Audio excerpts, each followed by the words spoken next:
যারা মাদকের সাথে জড়িত বা মাদক ব্যবসা করে এলাকা তাদের কাউকেই ছাড় দেওয়া হবে না। প্রত্যেককে গ্রেপ্তার করিয়া আইনের আওতায় আনা হবে। কাপাসিয়ায় মাদক বিরোধী অভিযানে 9 জন সহ 15 জনকে গ্রেফতার করেছে পুলিশ। গাজীপুরের কাপাসিয়ায় মাদক বিরোধী বিশেষ অভিযানে 9 জনকে গ্রেফতার করেছে পুলিশ। এছাড়া অন্যান্য মামলায় আরো 6 জনকে গ্রেফতার করা হয়েছে। গ্রেফতারকৃতরা হলো বড়বের বন্দের বাড়ি এলাকার হাফিজ উদ্দিনের ছেলে সোহেল রানা, চকবরহর এলাকার কলিমুদ্দিনের ছেলে জাহাঙ্গীর আলম, দিগদা গ্রামের জামাল উদ্দিনের ছেলে নাজমুল ইসলাম, বামনখোলা গ্রামের তাজউদ্দিনের ছেলে তানজিম, শ্যামপুর এলাকার আলাউদ্দিনের ছেলে আকরাম হোসেন, একই এলাকার আসাদুজ্জামানের ছেলে মনসুরুজ্জামান, কিরাটি গ্রামের সারোয়ার হোসেনের ছেলে কিবরিয়া হোসেন রামিম, ডুমদিয়া গ্রামের নুরুল ইসলামের ছেলে আল আমিন এবং চেওড়াইট এলাকার শুক্কুর আলীর ছেলে সুজন মিয়া।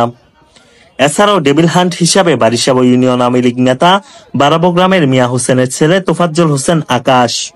অন্যান্য মামলায় গ্রেফতারকৃতরা হলো বলেশ্বর গ্রামের মোশাররফ হোসেনের স্ত্রী রীতা বেগম, মেরুয়া এলাকার আবুল হাশেমের ছেলে হাবিবুর রহমান, নরসিংদী মনোহরদীর সারাইকান্দি গ্রামের সিরাজউদ্দিন মিয়ার ছেলে ফোরকান মিয়া, মনোহরদী চন্দনবাড়ি গ্রামের রুবেল মিয়ার ছেলে অনিক মিয়া, একই এলাকার আব্দুল্লাহ পালোয়ানের ছেলে বীরজুয়ান পালোয়ান রাতুল।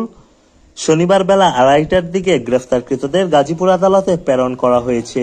কাপাসিয়া থানার ওসি জানান, সপ্তাহখানেক ধরে কাপাসিয়ার বিভিন্ন এলাকায় মাদক বিরোধী অভিযান চলছে। তারই অংশ হিসাবে গতকাল শুক্রবার বালিশাব ইউনিয়নের বিভিন্ন এলাকায় অভিযান চালিয়ে তাদের গ্রেফতার করা হয়।